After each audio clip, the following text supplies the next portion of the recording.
Death Note, one of anime's most iconic stories. A genius with a notebook that kills, and the Shinigami who drops it into his world. Watch as the chaos unfolds. Now it's being reimagined as Death Note the musical, coming to the Barbican from the 30th of July until the 12th of September. We got to sit down with the cast ahead of previews. First, Xander Pang, who plays Light Yagami. That one's for our readers, available on our website and Substack. Now, with Telly Leung, who's taken on Ryuk. Teddy's played Aladdin on Broadway, starred in Rent and Glee, and now he's bringing that same range to one of anime's most chaotic characters. We talked to him about stepping into Ryuk's shoes, adapting an anime enigma for the stage, and why London's anime fans are in for something special this summer. Let's get into it. Telly, thanks again for sitting in with me for this quick interview. I guess to get underway, Ryuk isn't really bound by the same morality as humans around him. He's chaotic and I guess chaos for chaos sake. How did you find the fun in playing a character who's basically along for the ride and watching the carnage unfold? I mean, I love that I get to play a character on a stage on a live show where, there's flesh and blood actors telling this story, which is so different than the manga and the anime. But that I get to break all the rules of physics and I get to be invisible. I mean, there's something so magical about that. And I'm having a delicious time. It's also a musical, so there's also also sort of where my musical comedy background and chops sort of come in when it comes to I think so much of Ryuk also is the comedic effect and the comic relief in the show as well. He has to supply a little bit of that. So yeah, it's been really fun to balance those two sides of him, the part that's mischievous and fun and finds humans funny and curious, and also the darker side of him, which is that he is, after all, a Shinigami. He is a spirit of death. So it's been fun to oscillate between the two. Sounds like out of all the cast, you might have the most fun with your role. Um, Yeah, don't tell anybody else. I think I am. in the anime, so much of Ryuk's personality comes from the voice acting of Shido Nakamura, the raspy laugh, the comments about apples, and the constant look and presence. What do you do to kind of keep that true in your performances on stage? Well, I Telly, the actor, that's not my voice, so and also that raspy voice 8 times a week is really hard to maintain. I think it's fun and it's exciting when it's on top of a microphone and you get all that texture and voice. But on the Barbican stage that's over 1,000 seats, it's just a harder thing to carry over the footlights and over the orchestra. So my Ryuk is gonna sound different and look different too. I mean, I think there are Easter eggs and little hints to what the manga and the anime are, but because we are also in a Frank Wildhorn musical, um, and if you know anything about Frank Wildhorn musicals, there are sweeping melodies that sort of get stuck in your head. They're earworms. Um, I also there's Ryuk also now has a singing voice as well. So I'm sort of marrying what I know of the source material in the anime and those iconic voices that has sort of those deeper, more subtle colors to it. But also finding the other side of him for this musical that has to be stage worthy and for over 1,000 people at the Barbican. Amazing, amazing. I like the answer. I guess you alluded to it a little bit earlier, but Ryuk is in the story often I guess, our way of kind of like seeing the story from a different perspective. He narrates, he comments, and often breaks the fourth wall.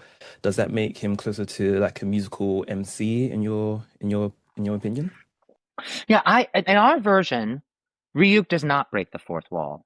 And I know sometimes it might feel like that even in the anime, he might break the fourth wall sometimes, but I'm not even sure if he really talks to the audience in the source material either. He explains things to Light, he explains things to the other characters, and through that we get all of that information as readers and as audience members. But I don't think he ever goes, "Hey, audience, this is what's happening." And actually, we don't do that in the musical either. For sure, Ryuk is responsible for sort of introducing the audience to the Shinigami realm and all the rules of the Death Note. But I think he does it in a way where he's explaining it to Light. He's explaining the rules to Rem and Jerasu, where the audience is observing it, and it's not, I don't necessarily address them.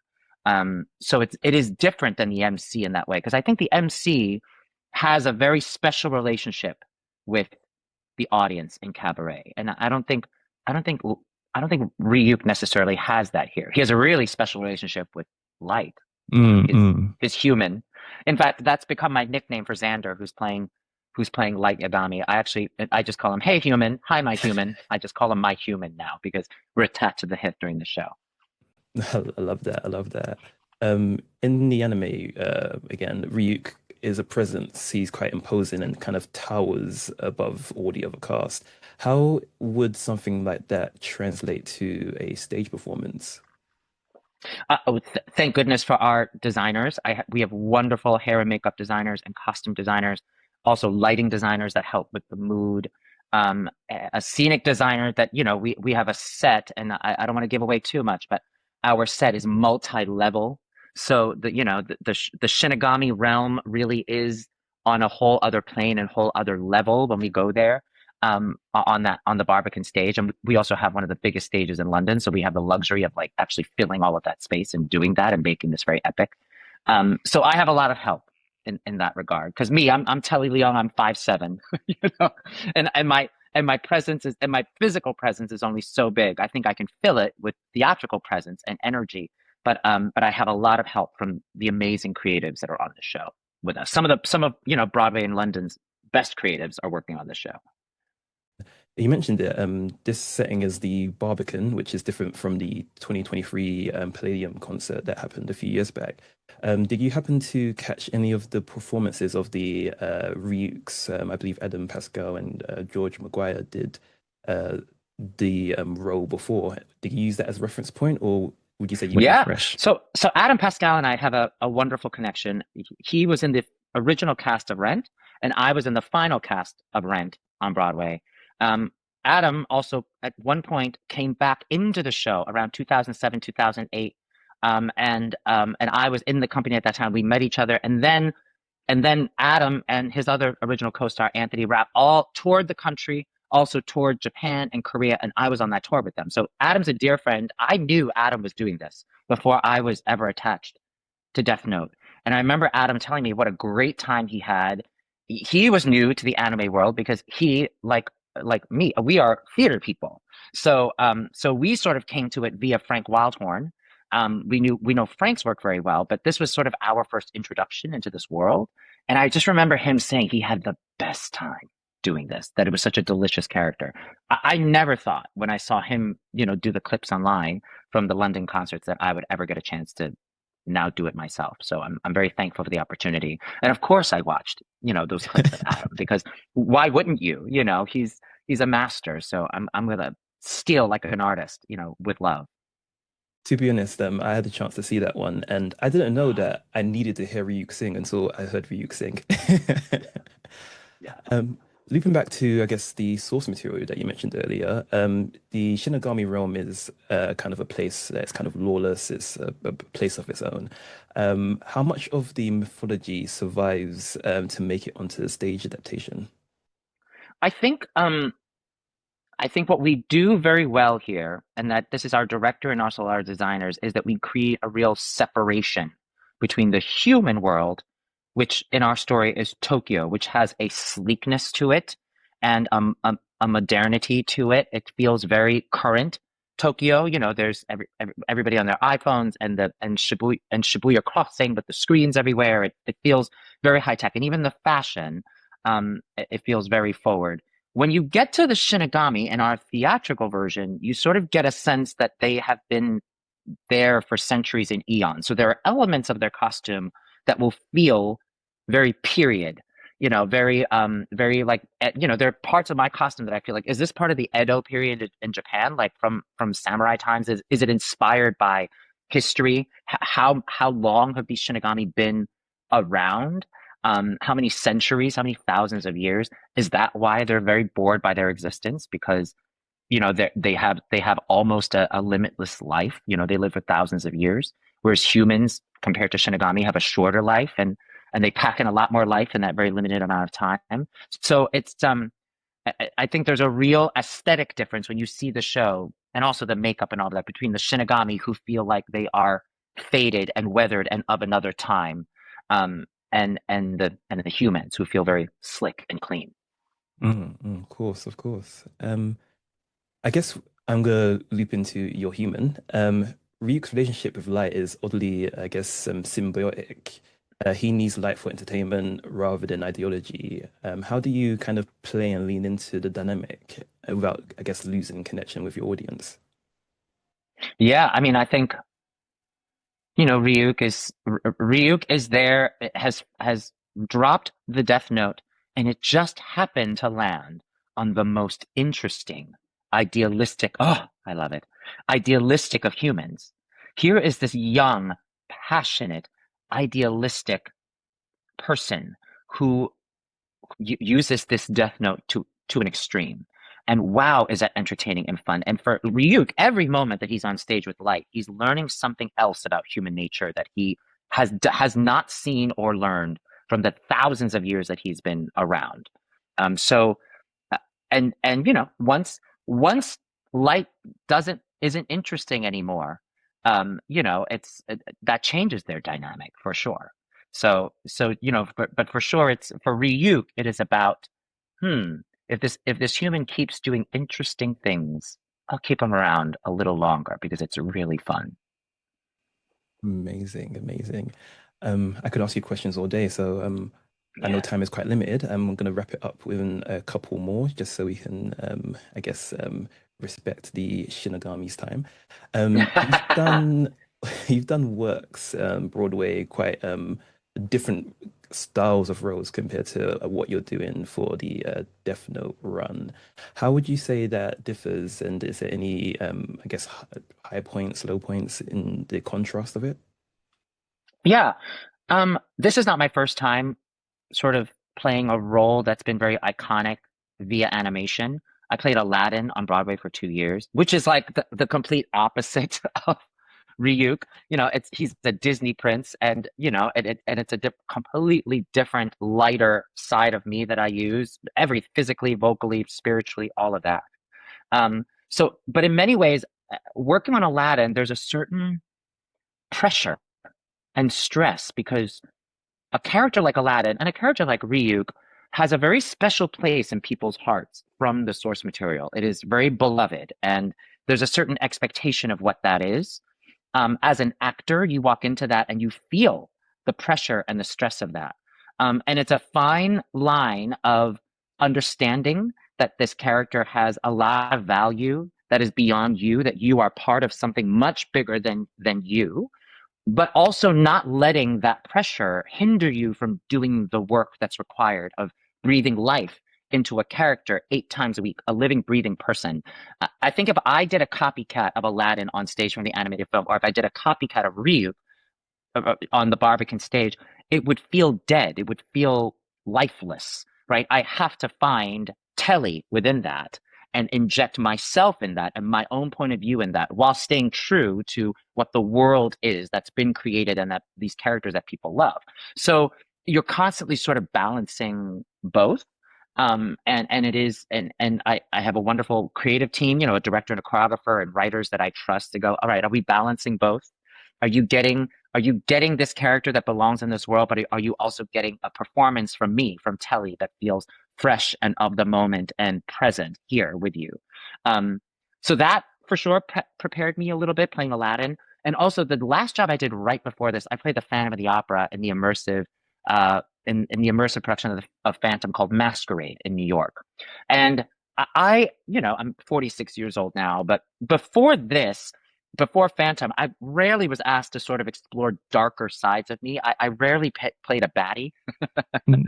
in a show. So I played a lot of Disney princes. I played a lot of, characters with very clear bell-toned Disney-like voices. So it's been interesting to explore these darker, more mischievous sides of me that are now in the characters that I get hired to do, which is really fun, actually. It's really, really fun. Mm.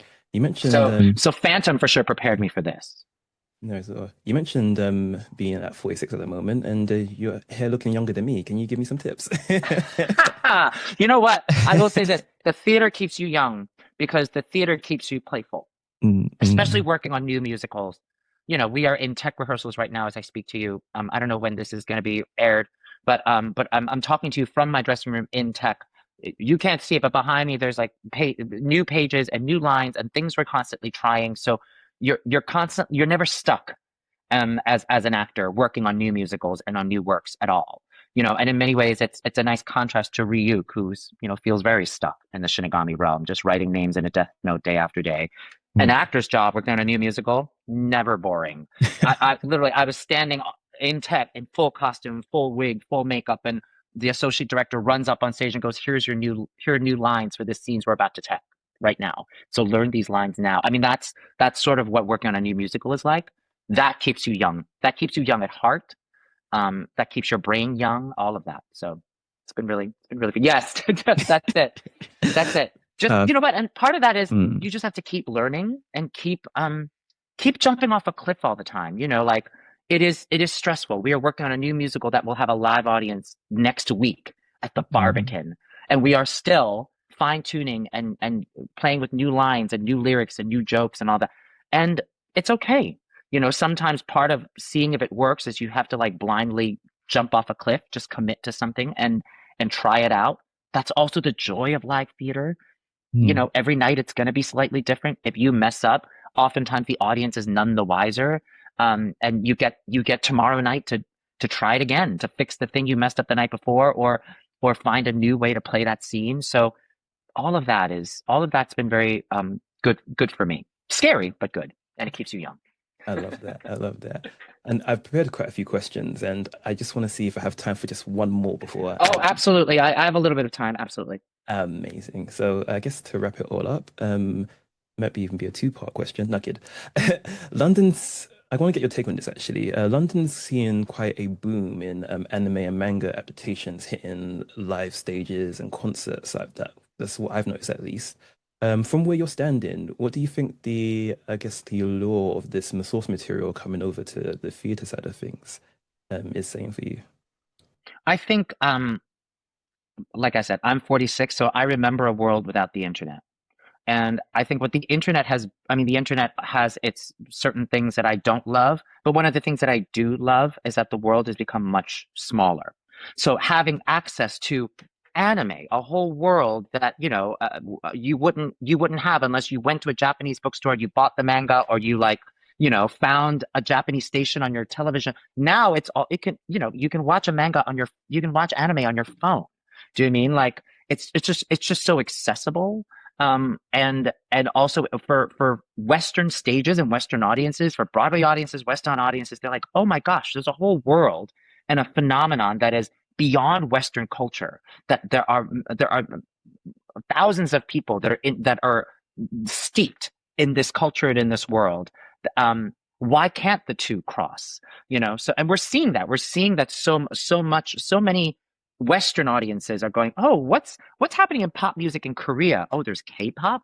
Do you know what I mean like, hey, what's happening in Japan with animation? Oh, there's a history of like a manga and anime and the aesthetic of that is so different than the way we see animation. It's so, anime is so different than Western animation, and also it's really I also find that Japanese animation um compared to like a Western animation, which when I think Western animation, I think, Hanna-Barbera and Disney, which sort of feels very family oriented.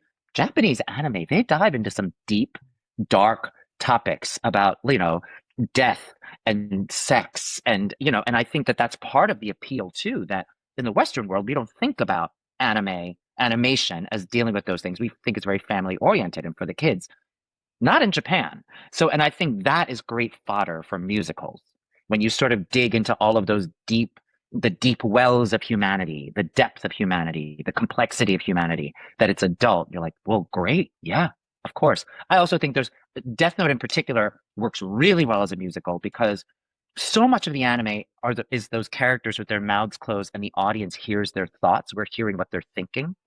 That's a song in a musical. That's exactly what that Mm, is. So the translation actually works really well. We're sort of following an anime storytelling mode when we're doing a musical anyway. It's just now they're lyrics and music and they're singing, but it's the same sort of storytelling method that we're using. But yeah, I love it. I love that that we are looking beyond, that Westerners are looking beyond their own circles of creativity to be inspired to make new things, and Death Note mm. is just one of those wonderful opportunities that's happening. Amazing. Speaking of wonderful opportunities, this was a very wonderful opportunity to sit in with you and hear the nuggets that you've provided. Thank you very much for your Yeah. time, Telly. I really appreciate Well, it. thank you, Peter. I'm so excited for you to come and see the show. Oh, fully. I'm going to definitely be there. Do you have any parting words for people who haven't watched Death Note, who may be coming to see this production? Well, if you don't know anything about Death Note, and you are very much like me before I started this process, and so I welcome you to come to the Barbican and experience the Death Note world through us, and then go and like watch the animes and dive into the manga. And for all of my manga fans and anime fans who are coming to Death Note because you love the source material, I hope that you come see Death Note. I hope that we do it justice and that we don't disappoint you. And I hope that this makes you go, hey, what other musicals are playing on the West End? What other musicals are playing on Broadway and at the Barbican? And maybe if I really like Death Note the musical, am I going to like other musicals? Like, that would be amazing if the two worlds collided. That would be awesome. Amazing. I love it. Looking forward to hearing about all the people who jump into the I guess the arts through this Yeah. gateway. Again, Telly, thank you for your time, and as always, keep it fresh. Take care. Thanks, Peter.